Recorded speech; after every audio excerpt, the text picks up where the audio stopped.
முதலில் தலைப்புச் செய்திகள். பிணையில் விடுதலையானார் கிருணிகா பிரேமச்சந்திர. பாடசாலை ஒன்றில் கர்ப்பிணி ஆசிரியரை தாக்கிய அதிபர். இலங்கையில் பெரும் சோகம், தாய் மற்றும் பிள்ளைகள் சடலமாக மீட்பு. யாழில் இளம் குடும்பஸ்தர் மீது வாள்வெட்டு தாக்குதல். ஜனாதிபதி தேர்தல் குறித்து முக்கிய அறிவிப்பு. 3 வருட கடூழிய சிறை தண்டனை விதிக்கப்பட்ட முன்னாள் நாடாளுமன்ற உறுப்பினர் கிருணிகா பிரேமச்சந்திரவை பிணையில் விடுவிக்க கொழும்பு மேல் நீதிமன்றம் உத்தரவிட்டுள்ளது. கொழும்பு மேல் நீதிமன்ற நீதிபதி அமல் ரணராஜா இந்த உத்தரவை வழங்கியுள்ளார். 2015ஆம் ஆண்டு இளைஞரொருவர் கடத்தப்பட்ட வழக்கில் 3 வருட கடூழிய சிறை தண்டனை கிருணிகாவிற்கு விதிக்கப்பட்டது. இளைஞரை கடத்தி சதி செய்தல் மற்றும் உதவி செய்தல், அச்சுறுத்தல், தாக்குதல் மற்றும் மிரட்டல் உட்பட 18 குற்றச்சாட்டுகளின் கீழ் அவர் குற்றவாளியாக காணப்பட்டார்.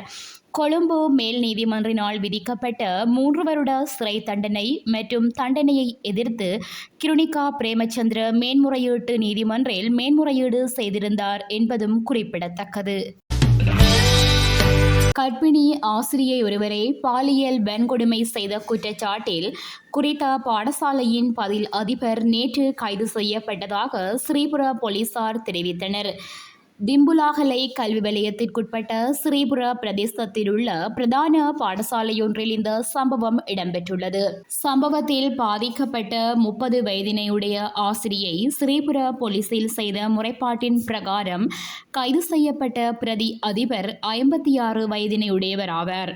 இந்த சம்பவம் கடந்த 18ஆம் திகதி கல்லூரியில் இடம்பெற்றுள்ளது. சம்பவம் இடம்பெற்ற அன்றே ஆசிரியை போலீசில் முறைப்பாடு செய்துள்ளதாகவும் ஸ்ரீபுர போலீசார் குறிப்பிடுகின்றனர். இந்நிலையில் சம்பவம் தொடர்பில் கல்லூரியின் பாதுகாப்பு கேமராக்கள் புலனாய்வாளர்களால் ஆராயப்பட்டுள்ளன.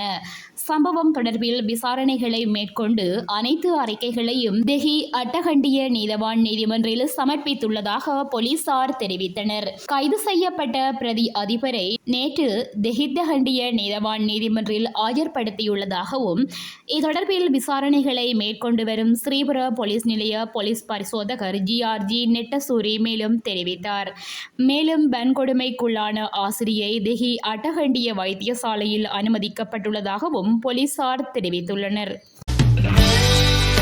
தென்னிலங்கையில் நீரில் மூழ்கி உயிரிழந்த பெண் மற்றும் 2 சிறுவர்களின் சடலங்களை போலீசார் மீட்டுள்ளனர். திஸ்ஸமஹாராம ஆவந்திசபுர பிரதேசத்தில் நீர் நிரம்பிய கல்குவாரியில் மூழ்கி உயிரிழந்த பெண் மற்றும் 2 சிறுவர்களின் சடலங்களை போலீசார் மீட்டுள்ளனர். 32 வயதினையுடைய பெண் ஒருவரும் அவரது 9 மற்றும் 14 வயதினையுடைய 2 பெண் பிள்ளைகளுமே இவ்வாறு உயிரிழந்துள்ளதாக போலீசார் தெரிவித்தனர். நேற்றிரவு குறித்த பெண்ணின் சடலம் மீட்கப்பட்டது.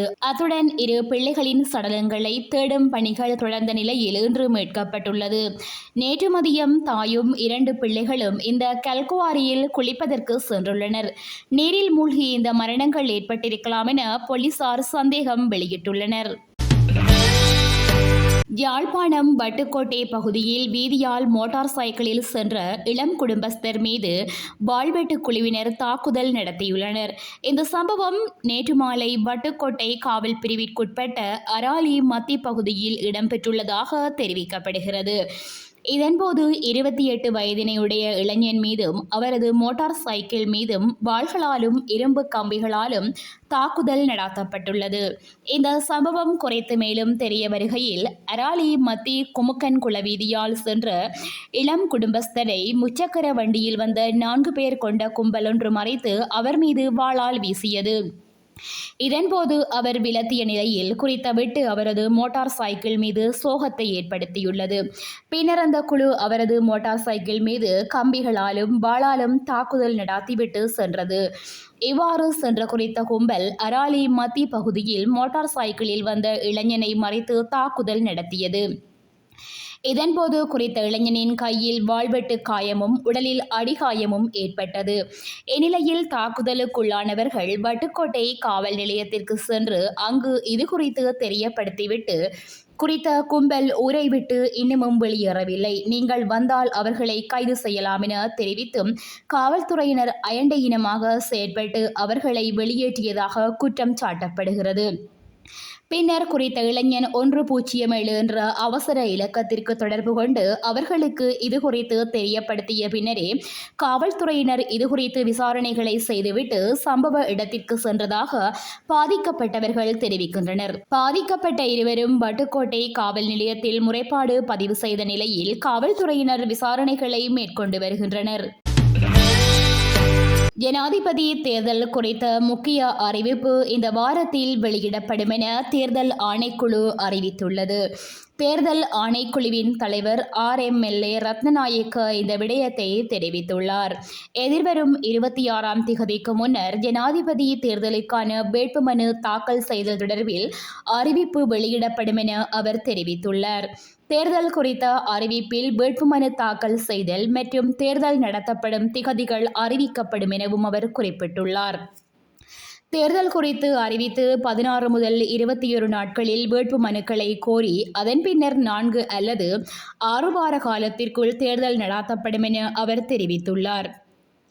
அத்துடன் ஜனாதிபதி தேர்தலுக்கான நிதி பெற்றுக்கொள்ளுதல் தொடர்பில் நிதி அமைச்சுடன் பேச்சுவார்த்தை நடாத்தப்பட்டு வருவதாகவும் அவர் குறிப்பிட்டுள்ளார். மேலும் பொலிஸ் மா அதிபர் மற்றும் அரசாங்க அச்சகமா அதிபர் உள்ளிட்டவர்கள் தேர்தலுக்கு பூரண ஒத்துழைப்பு வழங்குவதாக வாக்குறுதி அளித்துள்ளதாகவும் அவர் கூறியுள்ளார்.